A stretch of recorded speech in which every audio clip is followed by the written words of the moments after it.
Hi ನನ್ನ from tech in Kannada. Finally ತುಂಬ ದಿನ ವೆಯ್ಟ್ ಮಾಡಿದ ನಂತರ ಕೊನೆಗೂ ಈ ಒಂದು Redmi Note 11 pro plus 5G ಸ್ಮಾರ್ಟ್ಫೋನನ್ನು ಕೈ ಸೇರಿರುವಂಥದ್ದು. ರೆಡ್ಮಿ ನೋಟ್ 11 ಸೀರೀಸ್ನಲ್ಲಿ ಎಷ್ಟೊಂದು ಫೋನ್ಗಳು ಲಾಂಚ್ ಆಗ್ತಾ ಇದೆ ಅಂದರೆ ಈ ವರ್ಷ ತಲೆ ಕೆಟ್ಟೋಗ್ತದೆ ನನಗೇನೆ. ಈ ಒಂದು ಸ್ಮಾರ್ಟ್ಫೋನ್ ಏನಿದೆ ಇದು ರೆಡ್ಮಿ ನೋಟ್ 11 ಸೀರೀಸ್ನಲ್ಲಿ ಒಂಥರ ಹೈಯೆಸ್ಟ್ ವೇರಿಯಂಟ್ ಅಂತ ಅನ್ಬೋದು. ಸದ್ಯಕ್ಕೆ ಎಲ್ಲ ಸ್ಪೆಸಿಫಿಕೇಶನ್ ನೋಡಿಕೊಂಡ್ರೆ ಇದಕ್ಕಿಂತ ಚೆನ್ನಾಗಿರುವಂಥ ನೋಟ್ 11 ಸೀರೀಸ್ ಸದ್ಯಕ್ಕಂತೂ ಇಲ್ಲ. ಮತ್ತೊಂದು pro plus plus plus 5G pro plus ಅಂತ ಇನ್ನೊಂದೇನಾದ್ರು ಲಾಂಚ್ ಮಾಡಿದ್ರು ಮಾಡ್ಬೋದೇನೋ. ಬಟ್ ಸದ್ಯಕ್ಕೆ ಇದೆ ಒಂದು ಸ್ವಲ್ಪ ಪವರ್ಫುಲ್. ಈ ಒಂದು ಸ್ಮಾರ್ಟ್ಫೋನ್ 21,000 ರೂಪಾಯಿಗೆ ಲಾಂಚ್ ಆಗಿರುವಂಥದ್ದು ಆಯಿತಾ. ಬ್ಯಾಂಕ್ ಆಫರ್ ಅದು ಇದೆಲ್ಲ ಹೋಗ್ಬಿಟ್ಟು ಒಂದು ಫೋನ್ ಹತ್ರ ಒಂದು 20,000 ರೂಪಾಯಿಗೆ ಒಂದು ಫೋನ್ನ ಪರ್ಚೇಸ್ ಮಾಡ್ಬೋದು. ನಾನಿವತ್ತು ಒಂದು ಫೋನ್ನ ಅನ್ಬಾಕ್ಸ್ ಮಾಡ್ತಾ ಇದ್ದೀನಿ, ಯೂಸ್ ಮಾಡಿ ನನ್ನ ಎಕ್ಸ್ಪೀರಿಯನ್ಸ್ ನಿಮ್ಮ ಹತ್ರ ಶೇರ್ ಮಾಡ್ತಾ ಇದ್ದೀನಿ. ಏನು ಚೆನ್ನಾಗಿದೆ ಏನು ಚೆನ್ನಾಗಿಲ್ಲ, ಒಂದು ಪ್ರೈಸ್ ರೇಂಜ್ಗೆ ಒಂದು ಫೋನ್ನ ಪರ್ಚೇಸ್ ಮಾಡ್ಬೋದು ಅದು ತಿಳ್ಕೊತೀರ. ಅದಕ್ಕಿಂತ ಮುಂಚೆ ನೀವು ನಮ್ಮ ಟೆಕ್ ಇನ್ ಕನ್ನಡ ಯೂಟ್ಯೂಬ್ನ ಸಬ್ಸ್ಕ್ರೈಬ್ ಮಾಡ್ಕೊಂಡಿಲ್ಲ ಅಂತ ಅಂದರೆ ಈಗಲೇ ಸಬ್ಸ್ಕ್ರೈಬ್ ಮಾಡ್ಕೊಳ್ಳಿ ಮತ್ತು ಬೆಲ್ ಐಕನ್ ಕೂಡ ಕ್ಲಿಕ್ ಮಾಡ್ಬೋದು. ಮೊದಲನೇದಾಗಿ ಈ ಒಂದು Redmi Note 11 pro plus 5G ಸ್ಮಾರ್ಟ್ಫೋನನ್ನು ಅನ್ಬಾಕ್ಸ್ ಮಾಡೋ ಗಮನಿಸ್ತಾ ಇದ್ರೆ ಒಂದು ಫೋನ್ನ ಬಾಕ್ಸ್ ಈ ರೀತಿ ನೋಡೋಕೆ ಸಿಗುತ್ತೆ. ಒಂದು ಬಾಕ್ಸನ್ನು ಓಪನ್ ಮಾಡಿದ ತಕ್ಷಣ ಇದರೊಳಗಡೆ ಇನ್ನೊಂದು ಸಣ್ಣ ಬಾಕ್ಸ್ ಇರುವಂಥದ್ದು. ಅದರಲ್ಲಿ ನಿಮಗೆ ಒಂದು sim ejection pin, user manual, quick start guide ಮತ್ತು ವಾರಂಟಿ ಕಾರ್ಡ್ಸ್ಗೆ ಒಂದು ಟ್ರಾನ್ಸ್ಪರೆಂಟ್ ಬ್ಯಾಕ್ ಕವರ್ ಇರುವಂಥದ್ದು, ಒಂದು ಒಳ್ಳೆ ಕ್ವಾಲಿಟಿಯ TPU ಕವರ್. ಅದನ್ನು ಬಿಟ್ಟರೆ ಅದರ ಕೆಳಗಡೆ ಡೈರೆಕ್ಟ್ ಆಗಿ ಒಂದು ಸ್ಮಾರ್ಟ್ಫೋನ್ ಫಸ್ಟ್ ಲುಕ್ಕಲ್ಲಿ ಸ್ವಲ್ಪ ವೆಯ್ಟ್ ಅನ್ನಿಸ್ತದೆ, ಪ್ರೀಮಿಯಂ ಅನ್ನಿಸ್ತದೆ. ಇದ್ರ ಬಗ್ಗೆ ಆಮೇಲೆ ಮಾತನಾಡೋದು. ಅದನ್ನು ಬಿಟ್ಟರೆ ಈ ಒಂದು ಬಾಕ್ಸ್ನ ಒಳಗಡೆ ನಿಮಗೆ 67 ವ್ಯಾಟ್ನ ಫಾಸ್ಟ್ ಚಾರ್ಜಿಂಗ್ ಅಡಾಪ್ಟರ್. ಒಂದು ಪ್ರೈಸ್ ರೇಂಜ್ಗೆ ಬೆಂಕಿ ವಿಷಯ ಅಂದರೆ 20,000 ರೂಪಾಯಿಗೆ 67 ವ್ಯಾಟ್ ಸೂಪರ್.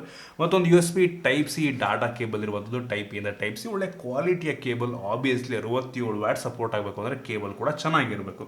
ಅದನ್ನು ಬಿಟ್ಟರೆ ಬೇರೆ ಏನು ಸಹ ನಿಮಗೆ ಒಂದು ಬಾಕ್ಸ್ ಒಳಗೆ ಸಿಗ್ತಲ್ಲ, ಏನು ಡೈರೆಕ್ಟ್ ಆಗಿ ಈ ಒಂದು ಸ್ಮಾರ್ಟ್ಫೋನ್ ನಿಮಗೆ ಈ ರೀತಿ ನೋಡೋಕೆ ಸಿಗುತ್ತೆ. ಇದು ನೋಡೋದಕ್ಕೆ ಒಂಥರ ರೆಡ್ಮಿ ನೋಟ್ 11 ಪ್ರೋ ರೀತಿಯಲ್ಲೇ ಇರುವಂಥದ್ದು, ಏನೂ ಡಿಫ್ರೆನ್ಸ್ ಇಲ್ಲ. ಲುಕ್ ವೈಸ್ ಆ ಫೋನು ಮತ್ತು ಪ್ರೋ ಪ್ಲಸ್ ಫೋನ್ ಎರಡು ಕೂಡ ಸೇಮ್ ಟು ಸೇಮ್, ಏನೂ ಡಿಫ್ರೆನ್ಸ್ ಇಲ್ಲ. ಒಂದೇ ಒಂದು ಸಣ್ಣ ಡಿಫ್ರೆನ್ಸು, ಇದರಲ್ಲಿ ನಿಮಗೆ ಟ್ರಿಪಲ್ ಕ್ಯಾಮ್ರಾ ಇದೆ ಮತ್ತು ಪ್ರೋನಲ್ಲಿ 4 ಕ್ಯಾಮ್ರಾ ಇರುವಂಥದ್ದು ಆಯಿತಾ. ಸೊ ಅದಷ್ಟು, ಅದು ಬಿಟ್ಟರೆ ಬೇರೆ ಏನೂ ಡಿಫ್ರೆನ್ಸ್ ಇಲ್ಲ. ಇನ್ನು ಈ ಒಂದು ಫೋನ್ ಸುಮಾರು 202 ಗ್ರಾಮ್ ವೆಯ್ಟ್ ಇರುವಂಥದ್ದು. ಹೌದು, ಆ ಒಂದು ವೆಯ್ಟ್ ಫೀಲ್ ಆಗುತ್ತೆ ನಮಗೆ. ಮತ್ತೊಂದು ಲೆವೆಲಿಗೆ ತಿನ್ನಾಗಿದೆ, 8.1 mm ಥಿಕ್ನೆಸ್ಸನ್ನು ಹೊಂದಿರುವಂಥದ್ದು. ಒಂದು ಖುಷಿ ವಿಷಯ ಏನಪ್ಪ ಅಂತಂದರೆ ಈ ಒಂದು ಫೋನ್ನ ಫ್ರಂಟು ಮತ್ತು ಬ್ಯಾಕ್ ಎರಡೂ ಕೂಡ ಗ್ಲಾಸ್ ಆಗಿರುವಂಥದ್ದು ಬೆಂಕಿ ವಿಷಯ ಅಂತಲೇ ಆಯಿತಾ. ಎಷ್ಟೋ ಫೋನ್ಗಳಲ್ಲಿ ಈ ಒಂದು ಪ್ರೈಸ್ ರೇಂಜಲ್ಲೂ ಕೂಡ ಗ್ಲಾಸ್ ಬ್ಯಾಕ್ ಕೊಡಲ್ಲ, ಬಟ್ ಇವ್ರು ಕೊಟ್ಟಿದ್ದಾರೆ. ಸೊ ಅದೇ ನನಗೆ ಖುಷಿ ಕೊಟ್ಟಂಥ ವಿಷಯ. ಫ್ರಂಟಲ್ಲಿ ಅವರೇ ಆಲ್ರೆಡಿ ಸ್ಕ್ರೀನ್ ಗಾರ್ಡ್ ಹಾಕಿದ್ರೆ ಒಂದು ಒಳ್ಳೆ ವಿಷಯ. ಫ್ರಂಟಲ್ಲಿ ಒಂದು ಸಣ್ಣ ಪಂಚ್ ಹೊಂದಿರುವಂಥದ್ದು ಆಯಿತಾ, ಸಖತ್ತಾಗಿದೆ. ಹೆವಿ ಅಂದರೆ ಹೆವಿ ಸಣ್ಣದು. ಮತ್ತು ಬೆಜಲ್ ಆಲ್ಮೋಸ್ಟ್ ಎಲ್ಲ ಕಡೆ ಕಡಿಮೆನೇ ಇರುವಂಥದ್ದು. ಬಾಟಮಲ್ಲೂ ಕೂಡ ಒಂದೂವರೆಗೆ ಬೆಜಲ್ ಕಡಿಮೆ ಇದೆ, ಒಂದು ಒಳ್ಳೆ ವಿಷಯ. ಫ್ರಂಟಿಂದ ಒಂದು ಒಳ್ಳೆಯ ಲುಕ್ಕನ್ನು ಹೊಂದಿರುವಂಥ ಫೋನ್. ಹಿಂದಕ್ಕೆ ಬಂತು ಅಂತ ಅಂದರೆ glass back different gradient look ಆಯಿತಾ, ಸ್ಮಡ್ಜಸ್ ಆಗುತ್ತೆ.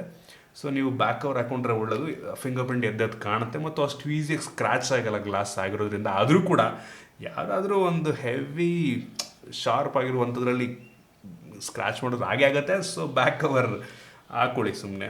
ಹಿಂದ್ಗಡೆ ನಿಮಗೆ ಟ್ರಿಪಲ್ ಕ್ಯಾಮ್ರಾ ಸೆಟಪ್ ಸಿಗ್ತಾ ಇರುವಂಥದ್ದು, ಮತ್ತೊಂದು ಸಿಂಗಲ್ LED ಫ್ಲ್ಯಾಶ್ ಇದೆ. ಹಿಂದ್ಗಡೆ ಯಾವುದೇ ಫಿಂಗರ್ ಸೆನ್ಸಾರ್ ಇಲ್ಲ. ಸೊ ನಮಗೆ ಗೊತ್ತಾಗ್ತಿರುವಂಥದ್ದು ಒಂದು ಫೋನಲ್ಲಿ ಸೈಡ್ ಮೌಂಟೆಡ್ ಫಿಂಗರ್ ಸೆನ್ಸಾರ್ ಇದೆ ಅಂತ. ಮತ್ತು ಈ ಒಂದು ಕ್ಯಾಮ್ರಾ ಬಂಪ್ ಇದೆ ಅಲ್ವ, ಒಂದು ಲೆವೆಲಿಗೆ ದೊಡ್ಡದಾಗಿದೆ. ಆಬ್ವಿಯಸ್ಲಿ 108 MP ಕ್ಯಾಮ್ರಾ ಅಂದರೆ ಇದು ಕ್ಯಾಮ್ರಾ ಬಂಪು ಸ್ವಲ್ಪ ದೊಡ್ಡದಾಗೇ ಇರುತ್ತೆ. ಸೊ ಇದರಲ್ಲಿ ಸ್ವಲ್ಪ ದೊಡ್ಡದಾಗಿದೆ. ಮತ್ತು ಈ ಒಂದು ಫೋನ್ನ ಫ್ರೇಮು ಪ್ಲಾಸ್ಟಿಕ್ ಫ್ರೇಮ್. ಆಬ್ವಿಯಸ್ಲಿ 20,000 ರೇಂಜಲ್ಲಿ ಯಾರು ಕೂಡ ಮೆಟಾಲಿಕ್ ಫ್ರೇಮ್ ನೀಡೋದಿಲ್ಲ. ಮತ್ತು ಈ ಒಂದು phone USB Type C port ಇರುವಂಥದ್ದು. ಮತ್ತು ಈ ಒಂದು ಫೋನಲ್ಲಿ ನಿಮಗೆ ಹೈಬ್ರಿಡ್ ಸಿಮ್ ಸ್ಲಾಟ್ ಇರುವಂಥದ್ದು ಆಯಿತಾ. 2 ಸಿಮ್ಮು ಅಥವಾ 1 ಸಿಮ್ ಒಂದು SD ಕಾರ್ಡನ್ನ ಹಾಕೊಬೋದು. ಮತ್ತು ಇದರಲ್ಲಿ ನಿಮಗೆ ಹೆಡ್ಫೋನ್ ಜಾಕ್ ಕೂಡ ಕೊಟ್ಟಿದ್ದಾರೆ, ಒಂದು ಒಳ್ಳೆ ವಿಷಯ ಅಂತೀನಿ. ಮತ್ತು ಮೇಲ್ಗಡೆ ನಿಮಗೆ IR ಬ್ಲಾಸ್ಟರ್ ಕೂಡ ಇದೆ, ಸೂಪರ್ ವಿಷಯ. ಮತ್ತು ಸ್ಪೀಕರ್ ಗ್ರಿಲ್ಲು ಮೇಲ್ಗಡೆ ಮತ್ತು ಕೆಳಗಡೆ ಎರಡು ಕಡೆ ಇರುವಂಥದ್ದು. ಸೊ ಸ್ಟೀರಿಯೋ ಸ್ಪೀಕರ್ ಅಂತ ನಮಗೆ ಆಲ್ರೆಡಿ ಗೊತ್ತಾಗ್ತದೆ. ಓವರಾಲ್ ಡಿಸೈನ್ ಮತ್ತು ಬಿಲ್ಡ್ ಕ್ವಾಲಿಟಿ ಒಂದು ಪ್ರೈಸ್ ರೇಂಜ್ಗೆ ಸೂಪರ್ ಆಗಿದೆ. ನನಗೆ ಎಲ್ಲೂ ಕೂಡ ಕಾಂಪ್ರಮೈಸ್ ಮಾಡಿದರೆ ಬಿಲ್ಡಲ್ಲಿ ಅಂತ ಅನಿಸಿಲ್ಲ. 20,000 ರೂಪಾಯಿಗೆ ಏನು ಕೊಡಬೇಕು ಅದನ್ನು ಕರೆಕ್ಟಾಗಿ ಕೊಟ್ಟಿದ್ರೆ ಅನ್ನಿಸ್ತು. ಜೊತೆಗೆ MI ಕಂಪ್ನಿಯವರು ಆಲ್ಮೋಸ್ಟ್ ಎಲ್ಲ ಫೋನ್ಗಳಿಗೆ ಒಂದು IP53 ವಾಟರ್ ರೆಸಿಸ್ಟೆಂಟ್ ರೇಟಿಂಗನ್ನು ಕೊಡ್ತಾರೆ, splash proof, dust proof. So super ವಿಷಯ. ಅಟ್ಲೀಸ್ಟ್ ಕೊಟ್ಟಿದ್ದಾರೆ. ನೀರಿಗೆ ಬಿದ್ದರೂ ಕೂಡ ಅಷ್ಟು ಬೇಗ ಏನೂ ಆಗೋದಿಲ್ಲ ಹಂಗಂತ ಅದು ಬಿಟ್ಟರೆ ಒಂದು 2-3 ದಿನ ನೀರೊಳಗೆ ಇಟ್ಬಿಟ್ರೆ ಆಬ್ವಿಯಸ್ಲಿ ಹೊಗೆ ಹಾಕ್ಕೊಡುತ್ತೆ. ಜಸ್ಟ್ ನೀರಿಗೆ ಬಿದ್ದ ತಕ್ಷಣ ಎತ್ಕೊಂಡ್ರೆ ಏನೂ ಆಗುವುದಿಲ್ಲ. ಇನ್ನು ಈ ಒಂದು ಫೋನ್ನ ಡಿಸ್ಪ್ಲೇ ಬಗ್ಗೆ ಮಾತನಾಡಬೇಕಂತ ಅಂದರೆ ಈ ಒಂದು ಡಿಸ್ಪ್ಲೇ ಮತ್ತು ನೋಟ್ 11 ಪ್ರೋ ಡಿಸ್ಪ್ಲೇ ಮತ್ತು ಹೋದ ವರ್ಷ ಲಾಂಚ್ ಆದಂಥ ನೋಟ್ 10 ಪ್ರೋ ಪ್ಲಸ್ ಡಿಸ್ಪ್ಲೇ ಎಲ್ಲ ಸೇಮ್ ಆಯಿತಾ. ಏನು ಅಪ್ಗ್ರೇಡ್ ಮಾಡೋದಕ್ಕೆ ಹೋಗಿಲ್ಲ ಅವರು ಡಿಸ್ಪ್ಲೇಯಲ್ಲಿ. ಈ ಒಂದು ಡಿಸ್ಪ್ಲೇ 6.67 ಇಂಚಿನ ಫುಲ್ HD ಪ್ಲಸ್ ರೆಸೊಲ್ಯೂಷನ್ ಹೊಂದಿರುವಂಥ ಸೂಪರ್ ಅಮೋಲೆಡ್ ಡಿಸ್ಪ್ಲೇ ಆಗಿರುವಂಥದ್ದು. ಜೊತೆಗೆ 120 Hz ರಿಫ್ರೆಶ್ ರೇಟ್ ಹೊಂದಿರುವಂಥದ್ದು. ಕ್ರೇಜಿ ವಿಷಯ. ಜೊತೆಗೆ 1200 ನಿಟ್ಸ್ನ ಪೀಕ್ ಬ್ರೈಟ್ನೆಸ್ಸನ್ನು ಕೂಡ ಹೊಂದಿರುವಂಥದ್ದು ಕ್ರೇಜಿ ವಿಷಯ ಆಯಿತಾ. ಸಖತ್ತಾಗಿದೆ. ಒಂದು ಪ್ರೀಮಿಯಂ ಫೋನಲ್ಲಿ 40-50 ಸಾವಿರ ಫೋನಲ್ಲಿ ಯಾವ ರೀತಿ ಇರುತ್ತೋ ಡಿಸ್ಪ್ಲೇ ಆ ರೀತಿ ಇರುವಂಥದ್ದು ಸಖತ್ತಾಗಿದೆ. ಡಿಸ್ಪ್ಲೇ ಒಟ್ಟಿಗೆ ತುಂಬ ಬ್ರೈಟ್, ಬಿಸಿಲಿಗೆ ಹೋದ್ರೂ ಕೂಡ ಸಖತ್ ಬ್ರೈಟಾಗಿ ಕಾಣುತ್ತೆ. ಸಖತ್ತಾಗಿದೆ ನೋಡಿ. ಈ ಪ್ರೈಸ್ ರೇಂಜಿಗೆ ಒಂದು ಒಳ್ಳೆ ಡಿಸ್ಪ್ಲೇ ಅಂತೀನಿ. MI ಅವರು ಈ ಒಂದು ನೋಟ್ ಸೀರೀಸಲ್ಲಿ ಯಾವಾಗಲೂ ಕೂಡ ಒಂದು ಒಳ್ಳೆ ಡಿಸ್ಪ್ಲೇ ಕೊಡ್ತಾರೆ. ಇವರು ಇದರಲ್ಲೂ ಕೂಡ ಕೊಟ್ಟಿರುವಂಥದ್ದು ಚೆನ್ನಾಗಿದೆ. ಇನ್ನು ವೇರಿಯಂಟ್ಗಳ ಬಗ್ಗೆ ಮಾತನಾಡಬೇಕಂತ ಅಂದರೆ ಒಂದು ಫೋನ್ ಸದ್ಯಕ್ಕೆ 3 ವೇರಿಯಂಟಲ್ಲಿ ಲಾಂಚ್ ಆಗ್ತದೆ. 6GB RAM, 128GB storage, 8GB RAM, 128GB storage, ಮತ್ತೊಂದು 8GB ರ್ಯಾಮು ಮತ್ತು 256GB ಸ್ಟೋರೇಜ್. ಇದರಲ್ಲಿರುವಂಥ ರ್ಯಾಮ್ ಬಂದ್ಬಿಟ್ಟು LPDDR4X ರ್ಯಾಮು. ಆಬ್ವಿಯಸ್ಲಿ ಕೆಲವೊಂದು ಫೋನಲ್ಲಿ ಇದೇ ಬೆಲೆಗೆ 5X DDR5 ರ್ಯಾಮ್ ಕೂಡ ಸಿಗುತ್ತೆ ನಿಮಗೆ. ಮತ್ತು ಸ್ಟೋರೇಜ್ ಬಂದ್ಬಿಟ್ಟು UFS 2.2 ಸ್ಟೋರೇಜು, ಒಂದು ಒಳ್ಳೆಯ ಸ್ಟೋರೇಜ್, ತುಂಬ ಫಾಸ್ಟಾಗಿ ರೀಡು ರೈಟ್ ಆಗುತ್ತೆ. ಆದರೆ ಇದೇ ಬೆಲೆಗೆ ಇದಕ್ಕಿಂತ ಕಡಿಮೆ ಬೆಲೆಗೆ ಕೆಲವೊಂದು ಫೋನ್ಗಳಲ್ಲಿ 3.1 UFS 3.1 ಕೂಡ ಸಿಗುತ್ತೆ. ಬಟ್ ಇದರಲ್ಲಿರುವಂಥ ಕೆಲವೊಂದು ಸ್ಪೆಸಿಫಿಕೇಷನ್ ಆ ಒಂದು ಫೋನ್ ಇರೋದಿಲ್ಲ. ಸೊ ಅದನ್ನು ತಲೆ ಇಟ್ಕೊಬೇಕಾಗುತ್ತೆ. ಒಟ್ಟಿಗೆ ಸ್ಟೋರೇಜು ರ್ಯಾಮು ಈ ಒಂದು ಬೆಲೆಗೆ ಪರವಾಗಿಲ್ಲ ಅಂತೀನಿ ಆಯಿತು. ತುಂಬ ಫಾಸ್ಟಾಗಿ ರೀಡು ರೈಟ್ ಆಗುತ್ತೆ. ಸೂಪರ್ ವಿಷಯ. ಇನ್ನು ಈ ಒಂದು ಫೋನ್ನ ಪ್ರೋಸೆಸರ್ ಬಗ್ಗೆ ಮಾತಾಡಬೇಕಂತ ಅಂದರೆ ಒಂದು ಹೊಸ ಪ್ರೋಸೆಸರು. ಇದಕ್ಕಿಂತ ಮುಂಚೆ ಬೇರೆ ಬೇರೆ ಫೋನ್ಗಳಲ್ಲೂ ಕೂಡ ಬಂದಿದೆ, ಅನ್ಬಾಕ್ಸ್ ಕೂಡ ಮಾಡಿದ್ದೀನಿ ನಾನು. ಇದರಲ್ಲಿ ಸ್ನ್ಯಾಪ್ಡ್ರ್ಯಾಗನ್ 695 ಪ್ರೋಸೆಸರ್ ಇರುವಂಥದ್ದು ಒಂದು 5G ಪ್ರೋಸೆಸರ್ ಆಯಿತಾ. ಈ ಒಂದು Redmi Note 11 Pro plus 5G ಅಂತಲೇ ಲಾಂಚ್ ಮಾಡಿರೋದು 5G ಪ್ರೋಸೆಸರು.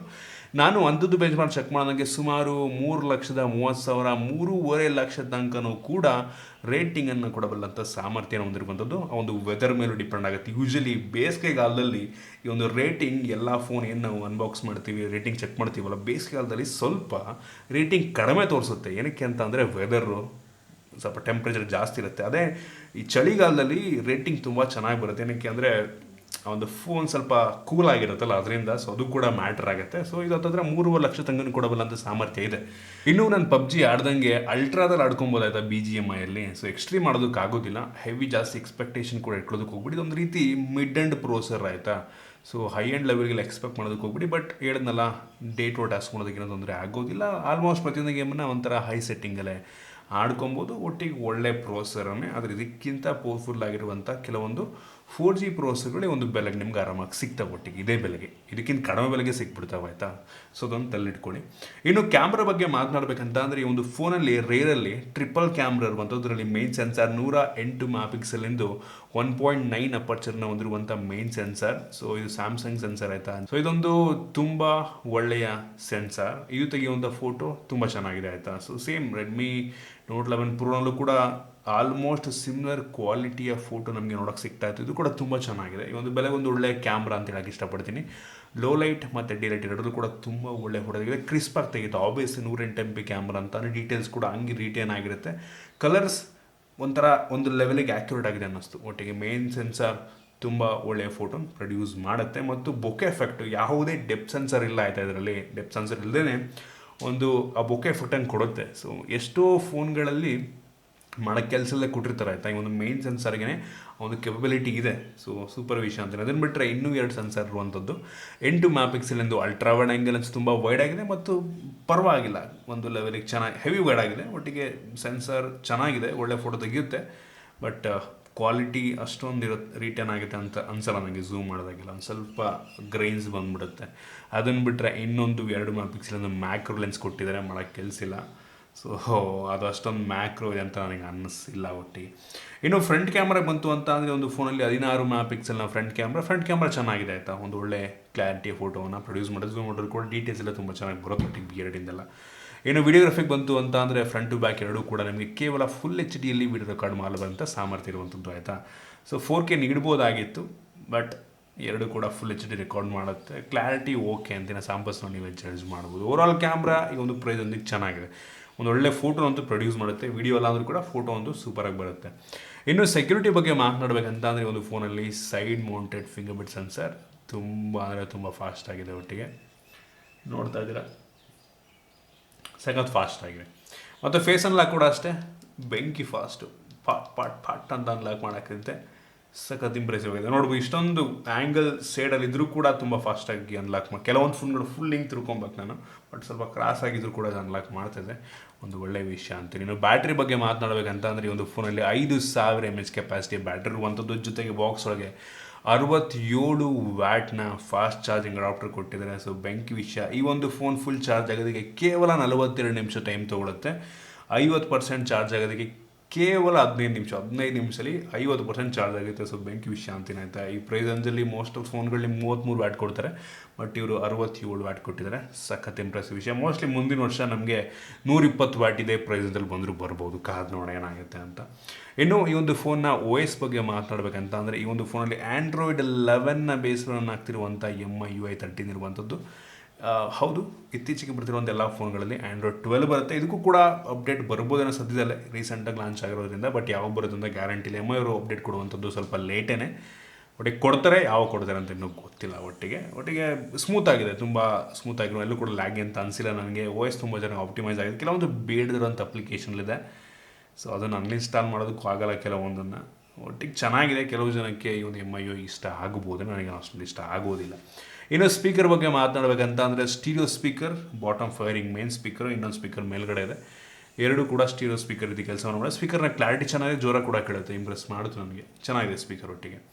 ಮತ್ತು ಈ ಒಂದು ಫೋನಲ್ಲಿ ಡ್ಯೂಯಲ್ ಬ್ಯಾಂಡ್ ವೈಫೈ ಸಪೋರ್ಟ್ ಇರುವಂಥದ್ದು, ಬ್ಲೂಟೂತ್ 5.1 ಇದೆ, ಮತ್ತು IR ಬ್ಲಾಸ್ಟರ್ ಕೂಡ ಇರುವಂಥದ್ದು. ಸೊ ಈ ಮುಖಾಂತರ ನೀವು ಆರಾಮಾಗಿ ಟಿವಿಯನ್ನು ಫೋನ್ ಮುಖಾಂತರ ಕಂಟ್ರೋಲ್ ಮಾಡ್ಬೋದು. ಮತ್ತು ಎಲ್ಲ ಬೇಸಿಕ್ ಸೆನ್ಸರ್ಸ್ನ ಕೊಟ್ಟಿದ್ದಾರೆ. ಮತ್ತು ಕ್ಯಾರಿಯರ್ ಅಗ್ರಿಗೇಷನ್ ಮೋಸ್ಟ್ಲಿ ಇರೋ ಡೌಟ್ ಅಂತ ಅನ್ಕೋತೀನಿ. ಎಲ್ಲೂ ಕೂಡ ಪ್ಲಸ್ ಸಿಂಬಲ್ ತೋರಿಸಿಲ್ಲ ನನಗೆ. ಸೊ ಇಷ್ಟು ಒಂದು ಫೋನ್ನ ಮೈನ್ ಫೀಚರ್ಸ್ ಆಯಿತಾ. ನೀವು ಅದರ ಕೇಳ್ಬೋದು, ಈ ಒಂದು ಸ್ಮಾರ್ಟ್ ಫೋನನ್ನು ಈ ಒಂದು ಪ್ರೈಸ್ ರೇಂಜಿಗೆ 20,000 ರೂಪಾಯಿ ಪರ್ಚೇಸ್ ಮಾಡ್ಬೋದಾ ಅಂತ. ನಾನಂತೀನಿ ಈ ಒಂದು ಪ್ರೈಸ್ ರೇಂಜಿಗೆ ನೋಡಿ 5G ಸಿಗ್ತಾ ಇದೆ ಮತ್ತು ಒಂದು ಒಳ್ಳೆ ಫೋನ್. ಈ ಒಂದು ಫೋನಲ್ಲಿ ಪ್ರೊಸೆಸರ್ ಅಷ್ಟೊಂದು ಪವರ್ಫುಲ್ ಆಗಿಲ್ಲ ಆಯಿತಾ, ಹೇಳ್ಕೊಳ್ಳೋಷ್ಟು ಪವರ್ಫುಲ್ ಆಗಿಲ್ಲ. ಅದು ಬಿಟ್ಟರೆ ಉಳಿದ ಸ್ಪೆಸಿಫಿಕೇಷನ್ ಪ್ರತಿಯೊಂದು ಚೆನ್ನಾಗಿದೆ.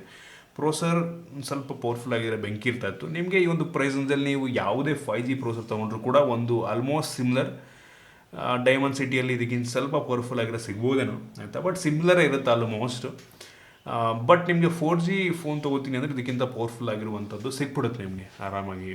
860 ಸ್ನ್ಯಾಪ್ಡ್ರ್ಯಾಗನ್ ಇರೋದೆಲ್ಲ ಸಿಕ್ಬಿಡುತ್ತೆ, ಇನ್ನೂ ಪವರ್ಫುಲ್ ಆಗಿರೋ ಸಿಕ್ಬಿಡುತ್ತೆ. ಸೊ ಯೋಚನೆ ಮಾಡ್ಕೊಳ್ಳಿ, ನಿಮಗೆ ಲೇಟೆಸ್ಟ್ ಹಾರ್ಡ್ವೇರ್ ಬೇಕಾ ಅಥವಾ ಹಳೆ ಹಾರ್ಡ್ವೇರ್ ಇದ್ರೂ ಪರವಾಗಿಲ್ಲ, ಒಂದು ಸ್ವಲ್ಪ ಪವರ್ಫುಲ್ ಆಗಿರೋದು ಬೇಕಾ ಅಂತ. ಒಟ್ಟಿಗೆ ಒಂದು ಫೋನ್ ಒಂದು ಒಳ್ಳೆ ಆಪ್ಷನ್ ಆಗಬಹುದು. ಚೆನ್ನಾಗಿದೆ, ಕ್ಯಾಮ್ರಾ ಚೆನ್ನಾಗಿದೆ, ಡಿಸ್ಪ್ಲೇ ಚೆನ್ನಾಗಿದೆ, ಡಿಸೈನ್ ಚೆನ್ನಾಗಿದೆ, ಗ್ಲಾಸ್ ಬ್ಯಾಕು, ಬ್ಯಾಟ್ರಿ ಚೆನ್ನಾಗಿದೆ, ಚಾರ್ಜರ್ ಚೆನ್ನಾಗಿದೆ, ಪ್ರತಿಯೊಂದು ಕೂಡ ಚೆನ್ನಾಗಿರುವಂಥದ್ದು. ನನಗೆ ಪ್ರೊಸೆಸರ್ ಒಂದು ಸ್ವಲ್ಪ ಪವರ್ಫುಲ್ ಆಗಿದೆ, ಬೆಂಕಿ ಫ್ಲ್ಯಾಗ್ಶಿಪ್ ಆಗ್ಬಿಡ್ತಿತ್ತೇನೋ ಇನ್ನೊಂಚೂರು ಪವರ್ಫುಲ್ ಪ್ರೊಸೆಸರ್ ಕೊಟ್ಟಿದ್ರೆ. ಸೊ ಒಂದು ಒಳ್ಳೆ ಫೋನ್, ಒಂದು ಒಳ್ಳೆ ಆಪ್ಷನ್ ಆಗ್ಬೋದು. ಸೊ ಇಷ್ಟು ಒಂದು ಫೋನ್ನ ಬಗ್ಗೆ ನಿಮಗೆ ಇದ್ರ ಬಗ್ಗೆ ಅನಿಸುತ್ತೆ ದಯವಿಟ್ಟು ಕಮೆಂಟ್ ತಿಳಿಸ್ಬೋದು. ಇಷ್ಟ ಆಯಿತು ಲೈಕ್ ಮಾಡಿ, ಶೇರ್ ಮಾಡಿದ್ದೀವಿ. ನಮ್ಮ ಬೇರೆ ವೀಡಿಯೋ ನಮ್ಮ tech in Kannada YouTube channel subscribe ಮಾಡ್ಕೊಂಡಿಲ್ಲ ಅಂತ ಅಂದರೆ ಈಗಲೇ ಸಬ್ಸ್ಕ್ರೈಬ್ ಮಾಡೋದು ಬೆಲ್ ಐಕಾನ್ ಕೂಡ ಕ್ಲಿಕ್ ಮಾಡ್ಬೋದು. ಸಿಗೋಣ ಮುಂದಿನ ವಿಡಿಯೋದಲ್ಲಿ.